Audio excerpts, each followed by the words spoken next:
Bonjour, je me présente, je m'appelle Jennifer Filion et aujourd'hui je vais vous parler de l'évolution du climat pour la région de l'Outaouais.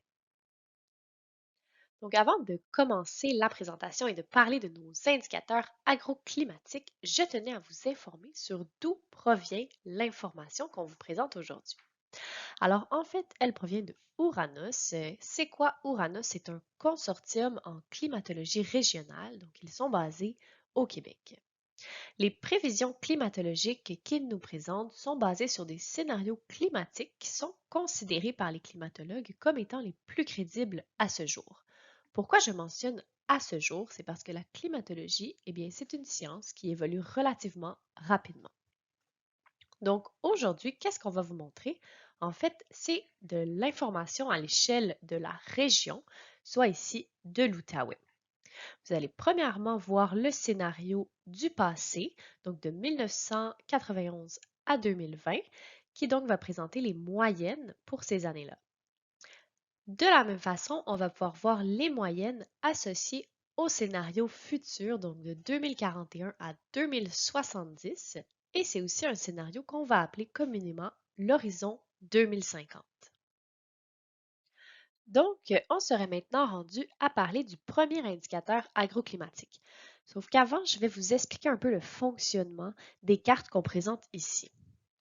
Donc, à gauche, vous avez la carte qui représente l'historique, le scénario du passé, donc de 1991 à 2020.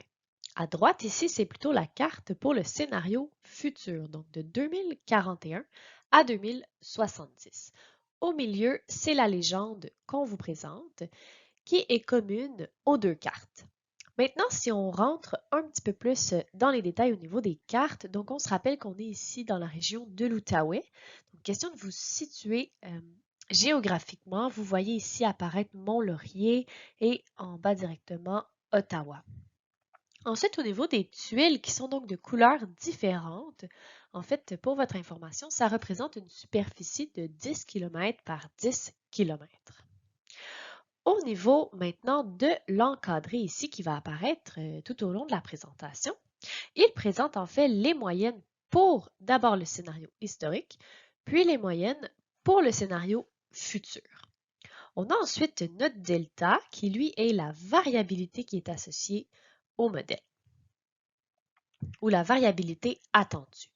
Et pour finir, entre parenthèses, c'est l'incertitude qui est associée au modèle. Si on revient maintenant à notre indicateur climatique qui est en fait la température moyenne annuelle, ce qu'on est en mesure d'observer pour l'Outaouais, c'est une augmentation moyenne des températures annuelles à l'échelle de la région.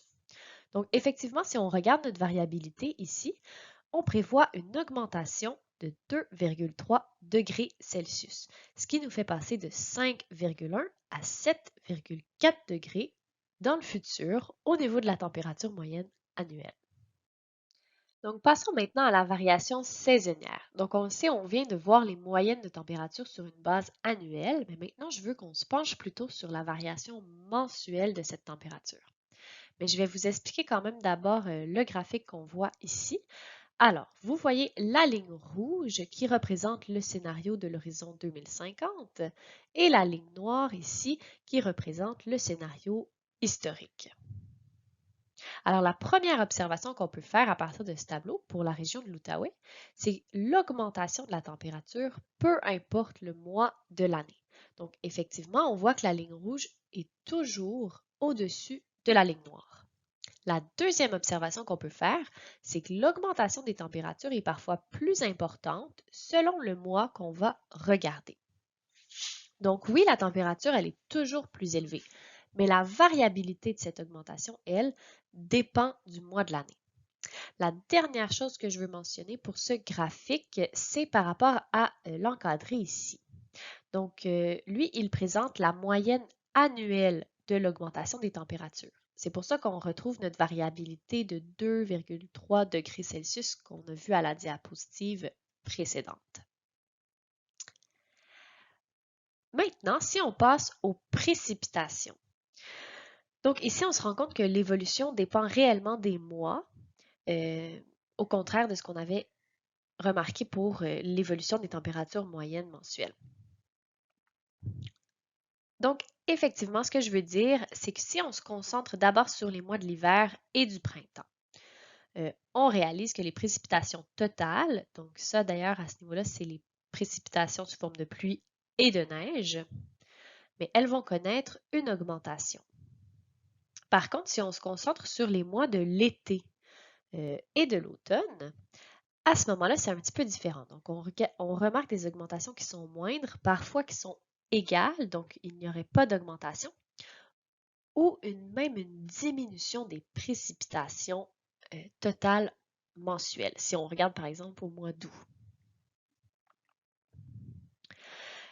Mais ce qu'il faut en retirer, c'est que malgré ces diminutions-là ou ces stagnations qui sont observées pour certains mois, il ressort quand même une augmentation des précipitations totales annuelles. C'est ce qu'on voit encore une fois dans l'encadré ici, où on peut remarquer une augmentation de 52 mm des précipitations totales à l'échelle de l'année.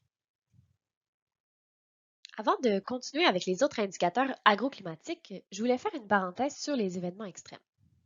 Alors, pourquoi est-ce que c'est pertinent d'en parler? En fait, c'est parce qu'on sait que les événements extrêmes peuvent grandement affecter l'agriculture, en affectant par exemple les cultures ou bien les élevages. Donc, effectivement, quand ce type d'événement va se produire, bien, ça vient souvent avec d'importantes conséquences. C'est pour ça que c'est pertinent d'en parler. Sauf qu'il faut quand même faire attention et apporter certaines nuances, parce que oui, il y a des événements extrêmes qui vont être liés au changement climatique, mais il y en a d'autres qui vont plutôt ressortir de la variabilité naturelle et qui n'auraient pas un lien direct avec les changements climatiques. La variabilité naturelle, c'est quoi? En fait, c'est ce qui fait en sorte que d'année en année, le volume des précipitations ou bien encore la température va varier. La deuxième nuance que je veux ici apporter, c'est que les connaissances au niveau des événements extrêmes, eh bien, ils évoluent relativement rapidement. Donc aujourd'hui, nous, on vous présente ce qui est partagé comme information par Ouranos. Alors, je vous disais justement qu'il y avait en fait certaines incertitudes au niveau des événements extrêmes, mais il y a quand même des événements pour lesquels on est plus certain. Donc, par exemple, il va y avoir une diminution du nombre de vagues de froid extrêmes. De l'autre côté, il va y avoir une augmentation des vagues de chaleur. Et ces périodes de chaleur-là, elles vont être plus longues et encore plus chaudes. Il y a d'autres événements maintenant pour lesquels on est presque certain. Je dis presque certain parce qu'en fait, il y a suffisamment d'études là, quand même pour être en mesure de ressortir des tendances qui sont claires.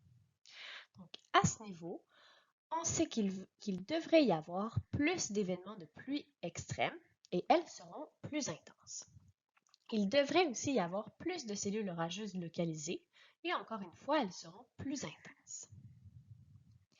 Maintenant, pour les événements extrêmes pour lesquels on en sait moins, donc parce qu'il n'y a pas suffisamment d'études pour faire ressortir des tendances claires, notamment par exemple au niveau du verglas.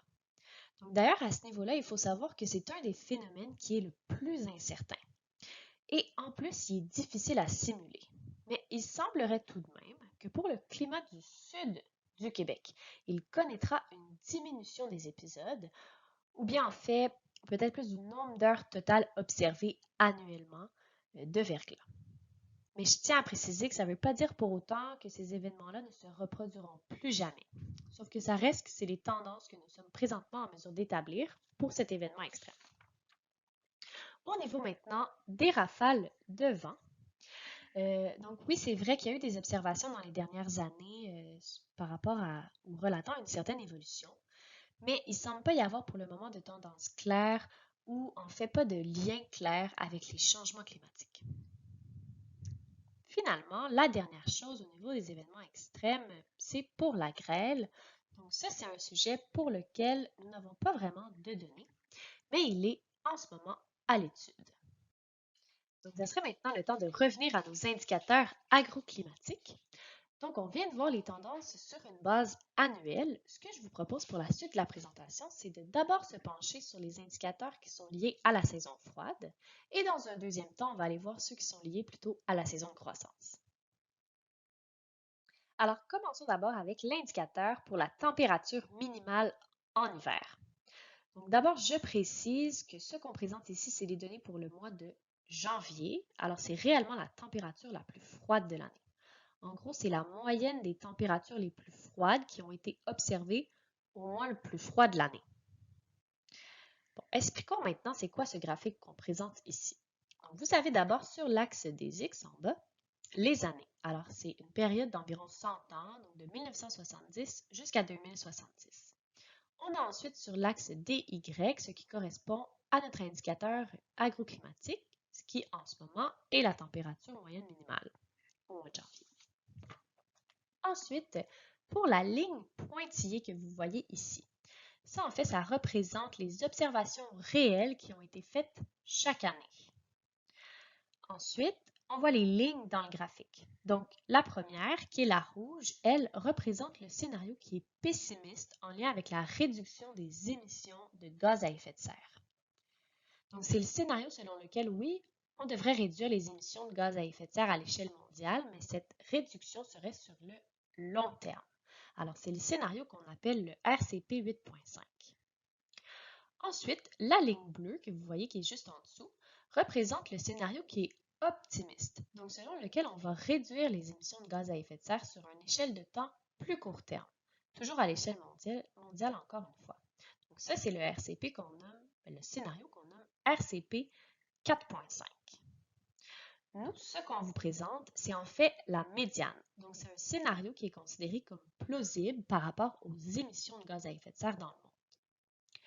Maintenant, en vert, c'est ce que je vais appeler l'enveloppe, dans le fond. Ça représente l'incertitude des modèles. Donc, c'est toutes les valeurs qui pourraient être atteintes ou observées par rapport à l'indicateur considéré. Alors, au final, qu'est-ce qu'on retire de ce graphique pour la région de l'Outaouais? En fait, c'est une augmentation de la moyenne des températures minimales. En d'autres termes, on va connaître moins de froid extrême dans le futur. Ici, d'ailleurs, je rappelle que c'est les données qu'on présente représentent une moyenne sur 30 ans. Bon, maintenant, pour illustrer le fait qu'on va connaître une augmentation de la moyenne des températures minimales, on va prendre en exemple le mois de janvier, toujours pour la région de l'Outaouais, évidemment. Donc, ce qu'on peut remarquer, c'est que dans le scénario passé, la moyenne des températures minimales en janvier était de moins 32,1 degrés Celsius. Elle passera à moins 27,3 degrés Celsius, donc une augmentation de 4,8 degrés. Passons maintenant au nombre de cycles de gel-dégel. D'abord, c'est quoi ça un cycle de gel-dégel? C'est une journée où on va connaître une température maximale qui est positive, donc au-dessus de zéro, et une température minimale en dessous de zéro. En fait, en gros, c'est de vivre du gel et du dégel à l'intérieur de la même journée. Maintenant, si on regarde notre tableau et qu'on se penche d'abord sur la base annuelle, ce qu'on peut observer, c'est une diminution du nombre de jours où il y a occurrence d'un cycle de gel-dégel, passant d'en moyenne 89 jours à en moyenne 79 jours, donc une diminution équivalente à 10 jours. Mais si on se concentre maintenant sur la période hivernale, alors là, c'est plutôt une augmentation de ces épisodes qu'on va observer. Alors, en d'autres mots, c'est une concentration de ces événements pendant l'hiver. Et ça, encore une fois, c'est lié à l'augmentation des températures. Pour maintenant, l'indicateur concernant les précipitations hivernales. Alors ici, je vais spécifier que les précipitations totales font encore une fois référence à celles sous forme de pluie et de neige. Donc, ce qu'on observe, c'est une augmentation des précipitations totales. Donc, en réalité, on va gagner 25 mm de précipitations en hiver pour l'Outaouais. Mais la réelle question qui peut nous venir en tête, c'est surtout sous quelle forme ces précipitations vont tomber dans le futur. Donc, c'est ce que ce tableau ici met en évidence. Alors, dans le tableau, justement, vous voyez vers la gauche les données pour le scénario historique et vers la droite les données pour le scénario futur. Alors, pour chacun de ces scénarios, on vous présente les précipitations totales qui vont tomber sous forme de pluie, celles qui vont tomber sous forme de neige, puis finalement le ratio des précipitations totales qui va tomber sous forme de pluie. Et évidemment, c'est la même logique à suivre pour l'horizon 2050. Ici, comme vous l'aviez peut-être remarqué, les précipitations sous forme de neige sont présentées en millimètres, et donc ça peut paraître peu, mais ce qu'il faut retenir en fait, c'est que c'est des millimètres d'équivalent d'eau de la neige. Maintenant, ce sur quoi je veux attirer votre attention, c'est les totaux intermédiaires, donc la ligne qui est juste ici. Donc, premièrement, dans le passé, on voit que les précipitations totales qui tombaient sous forme de pluie s'élevaient à 302 mm et qu'elles vont subir une augmentation dans le futur, passant donc à 375 mm. Alors, c'est une augmentation importante. Et c'est d'ailleurs traduit par le pourcentage des précipitations totales qui tombent sous forme de pluie, donc passant de 55 à 64 %. On remarque aussi au niveau des précipitations qui tombent sous forme de neige qu'elles vont passer de 226 et subir une réduction pour arriver à 201 mm de neige. Donc, pour conclure sur ce tableau, on observe une augmentation des précipitations sous forme de pluie à l'hiver et c'est encore une fois lié à l'augmentation des températures. Avec la diminution des précipitations sous forme de neige, vient aussi la réduction de la durée de la période d'enneigement. Au fait, pour votre information, lorsqu'on parle de durée d'enneigement, on veut faire référence à dès qu'il y a plus de 3 cm de neige au sol. Aussi, j'aimerais simplement spécifier que les périodes qui sont présentées ici pour le scénario du passé sont un petit peu différentes de celles qu'on a vues jusqu'à présent. En fait, c'est parce que les pas de temps pour ces modèles sont différents. Donc, ce qu'on voit pour la région de l'Outaouais, au niveau de la durée de la période d'enneigement, c'est une réduction de 14 jours de cette période. Donc, c'est plus d'un mois de moins en termes de période d'enneigement.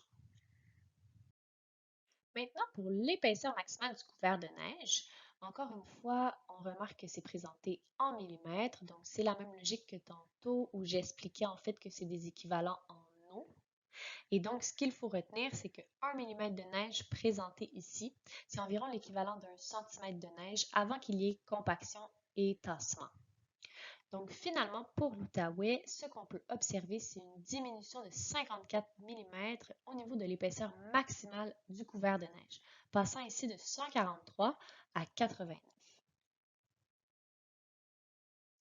Le fait de réduire la durée du couvert de neige et l'épaisseur maximale du couvert de neige amène en fait des impacts, notamment sur les plantes. Alors c'est pour ça qu'on va aborder le potentiel d'endurcissement des plantes fourragères. Alors concrètement, c'est quoi ce potentiel d'endurcissement? C'est quand la plante va relocaliser ses réserves au niveau de ses racines. C'est ce qui va lui permettre de passer l'hiver et de résister au froid. Pour que ce processus puisse bien se faire, il nous faut des journées où la température est fraîche. En fait, pour mesurer ce potentiel d'endurcissement, on va utiliser des degrés froids, ce qui est en fait l'accumulation des degrés jours base 0. Donc, quand la température est entre 0 et 5 degrés Celsius. Finalement, on considère qu'une plante est suffisamment endurcie quand elle va avoir atteint 100 degrés froids. Donc, ce qu'on remarque ici pour la région de l'Outaouais, c'est une diminution d'environ 8 degrés froids. Donc, pas nécessairement un grand impact pour la région de l'Outaouais. Maintenant, il y a aussi l'indicateur de la perte d'endurcissement qui est pertinent d'aller regarder. Donc, en fait, ça, c'est le fait que les plantes fourragères peuvent perdre leur endurcissement pendant l'hiver, notamment quand il y a des redoux hivernaux. Donc, s'il y a des températures chaudes, ça peut affecter la plante, puis provoquer une perte d'endurcissement. Et ça peut avoir des conséquences sur la survie de la plante.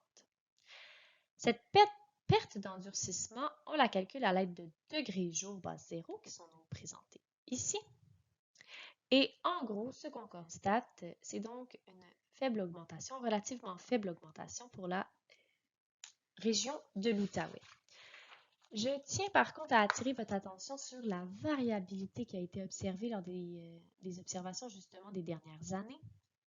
Donc si on se fie à l'enveloppe verte, qui, on se rappelle, représente l'incertitude du modèle, mais la variabilité devrait se maintenir.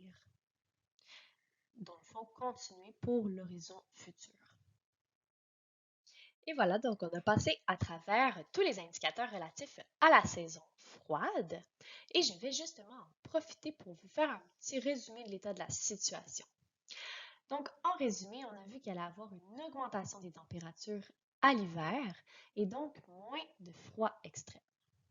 On a aussi vu une modification des régimes de précipitation. Donc, si on se rappelle, une augmentation des pluies versus une diminution des quantités de neige. Mais au global, ça nous fait quand même une augmentation des précipitations totales. Ces indicateurs-là, évidemment, pourraient avoir des impacts sur les plantes, mais pour la région de l'Outaouais, on a vu que l'évolution est relativement faible au niveau des potentiels d'endurcissement et des pertes d'endurcissement. Donc, on va maintenant passer aux indicateurs concernant la saison de croissance. Alors, pour bien débuter la section de la saison de croissance, quoi de mieux que de commencer par justement la date du début de cette saison. À titre informatif, on va considérer que la saison de croissance peut débuter quand on a atteint 5 jours consécutifs avec une température moyenne de plus de 5,5 degrés Celsius. Aussi, pour déterminer cette date, on va se baser sur l'échelle des jours juliens. Maintenant, pour la région de l'Outaouais, on va passer d'une date de début de saison de croissance en moyenne au 18 avril à une date en moyenne au 10 avril. Donc, ça représente un devancement de 8 jours au niveau de la date de début de la saison de croissance. Pour le dernier gel printanier, toujours comme référence les jours juliens. D'ailleurs, à ce niveau-là, je vais profiter pour faire la parenthèse tout de suite. Lorsqu'on va aborder les termes du premier gel à l'automne et de la fin de la saison de croissance, on se base aussi sur les jours juliens pour déterminer les dates. Mais revenons donc à notre dernier gel printanier. Ce qu'on voit, c'est un peu comme pour la date du début de la saison de croissance, c'est que la date du dernier gel printanier va être devancée en Outaouais. Donc, passant en moyenne du 3 mai historiquement au 23 avril dans le futur. Donc, un devancement de 10 jours en moyenne. Au niveau maintenant du synchronisme entre saison de croissance et gel. Ça se peut que certains d'entre vous aient remarqué une différence au niveau de l'évolution de la date du début de la saison de croissance et de celle de l'occurrence du dernier gel printanier. Donc, ce qu'on peut observer, c'est un devancement de la date du début de la saison de croissance et aussi un devancement de l'occurrence du dernier gel printanier. En gros, c'est donc possible qu'on observe en moyenne moins de gel tardif au printemps, mais dû à la variabilité, le phénomène pourrait encore être observé certaines années.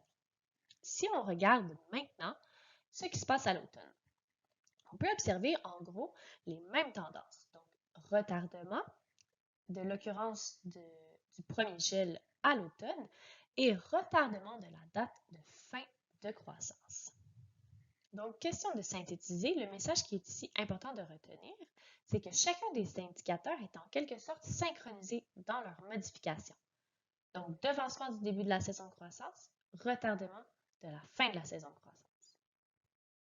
Ici, avec cet indicateur, je voulais mettre en évidence la valeur de l'allongement de la saison de croissance. Donc, pour chiffrer, pour la région de l'Outaouais, on gagnerait en moyenne 17 jours supplémentaires à notre saison de croissance. Puis, comme on l'a expliqué, ces journées-là seraient assez bien réparties entre le printemps et l'automne. Alors oui, la saison de croissance va allonger. Mais est-ce qu'on va vraiment pouvoir profiter des jours supplémentaires qu'on va gagner? Donc, par exemple, en étant capable d'aller semer plus tôt. L'indicateur que je présente ici, donc les précipitations printanières, eh bien, ça fait partie des indicateurs qui sont pertinents pour tenter de répondre à cette question. Ce qu'on observe sur les 3 mois présentés ici, soit mars, avril et mai, c'est une augmentation d'en moyenne 25 mm des précipitations au printemps pour la région de l'Outaouais. Mais si maintenant on se rappelle du graphique en début de présentation sur l'évolution des précipitations totales mensuelles, on avait vu en fait que les précipitations étaient relativement bien réparties entre les 3 mois du printemps. Donc, il ne devrait pas y avoir vraiment de concentration des précipitations très importantes lors des semis.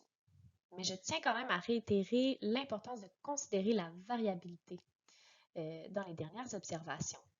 Donc, on voit que dans le passé, il y a eu des années où les précipitations printanières étaient très importantes et d'autres où on a eu des printemps assez secs. C'est ce qui pourrait permettre en fait de bien profiter de l'allongement de cette saison de croissance pour certaines années dans le futur. Donc, continuons avec les unités thermiques maïs, donc les UTM. Alors en fait, en plus de l'allongement de la saison de croissance, on voit aussi, par l'entremise de ces cartes, qu'on prévoit une augmentation justement des unités thermiques maïs. Bon, ici, je vais apporter une spécification parce que c'est ici ce qu'on présente, c'est les UTM maximum potentiel. Donc, ça veut dire que c'est basé sur un calcul réalisé depuis le premier jour où la température moyenne atteint le seuil minimum de 12,8 degrés Celsius sur 5 jours. Alors, c'est une spécification qui était pertinente à apporter ici.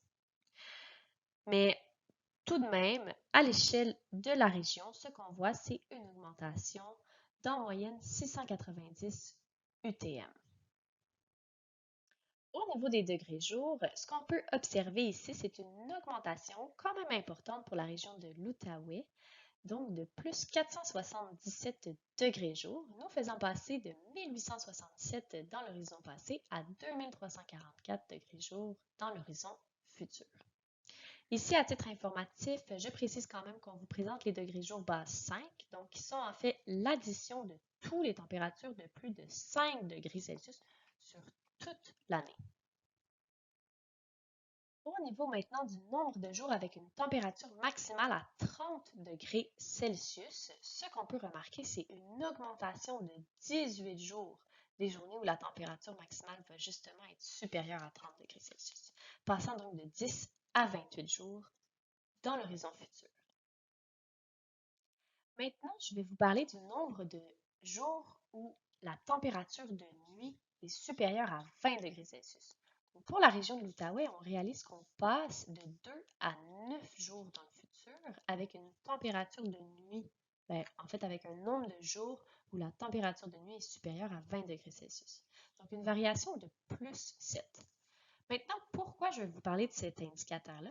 En fait, c'est parce que lorsqu'il fait chaud le jour, mais que la nuit, la température diminue, mais ça reste beaucoup plus supportable pour les animaux et pour les cultures.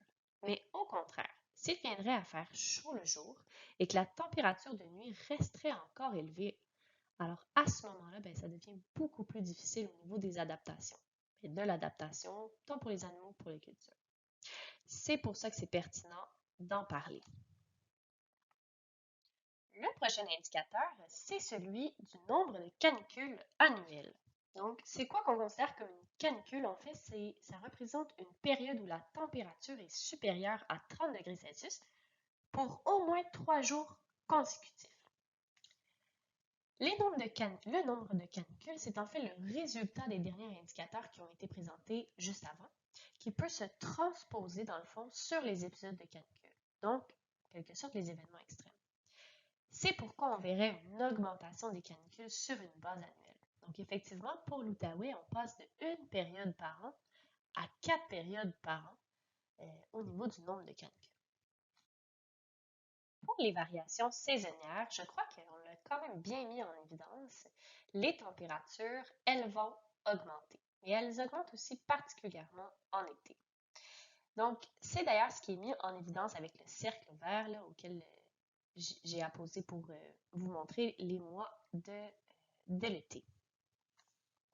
Dans l'encadré à droite, on voit d'ailleurs l'historique des températures moyennes en été, qui était pour l'Outaouais de 18,5 degrés Celsius. Si maintenant on regarde une variabilité de plus 2,4 degrés Celsius en été, ça nous donne un historique futur où la température moyenne s'élèverait maintenant à 20,9 degrés Celsius. Donc vraiment pour cette période-là. Alors, inévitablement, ça va se traduire en plus d'évapotranspiration pour les plantes. Toutefois, si on regarde maintenant au niveau des précipitations, donc on l'avait vu, pour la période d'été et parfois d'automne, les précipitations sont moindres ou parfois équivalentes à l'horizon passé ou même inférieures.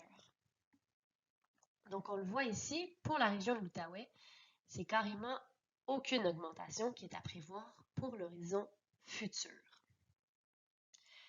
Ça peut donc faire en sorte d'avoir un impact sur les besoins en eau des plantes. Donc, en d'autres termes, ça se pourrait que leurs besoins ne soient pas comblés justement par la non-hausse des précipitations. C'est justement ce qu'on est capable de voir avec le bilan hydrique qui est ici présenté. Alors d'abord, petit rappel, le bilan hydrique, c'est le total des précipitations moins l'évapotranspiration des plantes. Et ici, la référence, c'est la prairie rase. Pour revenir à notre graphique, vous avez en vert ici l'horizon historique et en orange l'horizon 2050, le futur. Ce qu'on retire de ce graphique, c'est que le déficit hydrique va s'aggraver d'un mois à l'autre.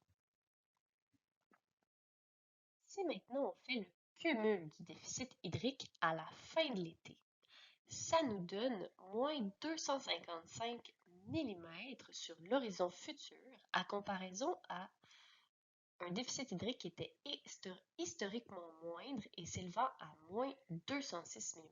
Donc réellement une aggravation du déficit hydrique dans le futur. J'amène quand même une nuance parce qu'en fait ce graphique, il ne tient pas compte des réserves en eau du sol.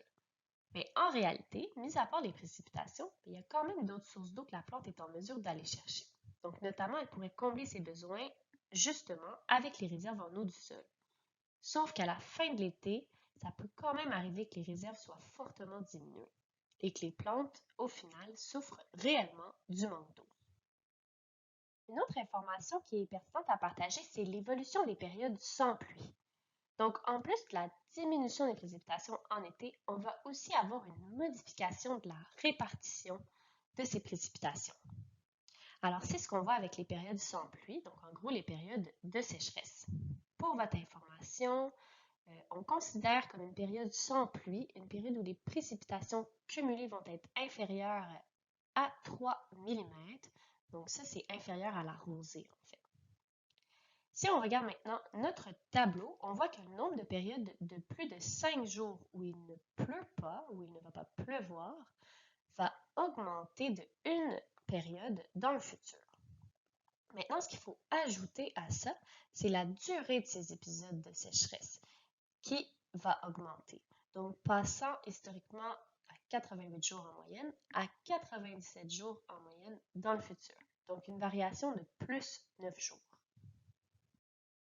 Pour maintenant finir la boucle, passons à l'automne. Alors, en gros, c'est la même question qui nous revient par rapport à la possibilité de prolonger l'allongement de croissance, l'allongement de la saison de croissance plutôt, qu'on a vu dans la présentation. Donc, en suivant la même logique, on va regarder encore une fois les précipitations, mais évidemment celles de l'automne cette fois-ci. Donc, est-ce qu'on va être capable d'aller récolter? Alors, de façon générale, on voit que pour l'Outaouais, ça reste sensiblement constant. Sauf que j'attire encore une fois votre attention sur l'incertitude dans l'enveloppe verte.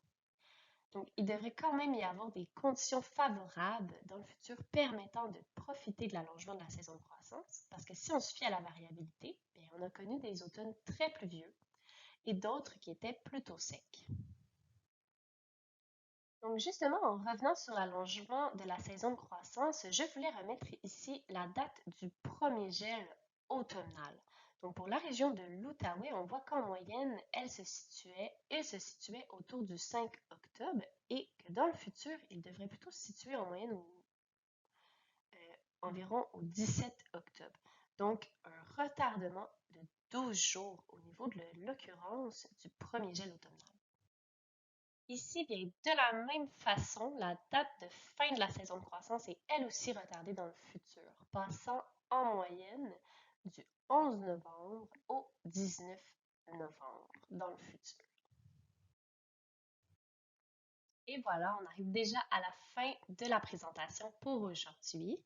Donc, de la même façon que j'ai fait pour les indicateurs de la saison hivernale, j'aimerais juste vous résumer un petit peu qu'est-ce qu'on a vu au niveau des indicateurs pour la saison de croissance. Alors, en gros, on se rappelle qu'on prévoit une augmentation des températures qui va permettre l'allongement de la saison de croissance et de la même façon l'allongement des périodes sans gel, mais aussi une augmentation des unités thermiques maïs et des degrés chauds. Par contre, il faut faire attention parce que l'augmentation de ces températures, justement, peut peut venir, dans le fond, avec l'augmentation des températures qui sont très élevées, comme les périodes de canicule. Du côté maintenant des précipitations, on a vu qu'il n'allait pas avoir de hausse ni à l'été ni à l'automne, ce qui pourrait amener ou ce qui augmente les risques de stress hydrique pour les plantes. En même temps, on a vu aussi l'augmentation du nombre de jours cumulés sans pluie, donc ce qui vient aussi là, faire pression au niveau des possibles déficits hydriques. Alors, je vous remercie énormément pour votre attention aujourd'hui. J'espère que vous avez apprécié la présentation et bonne journée!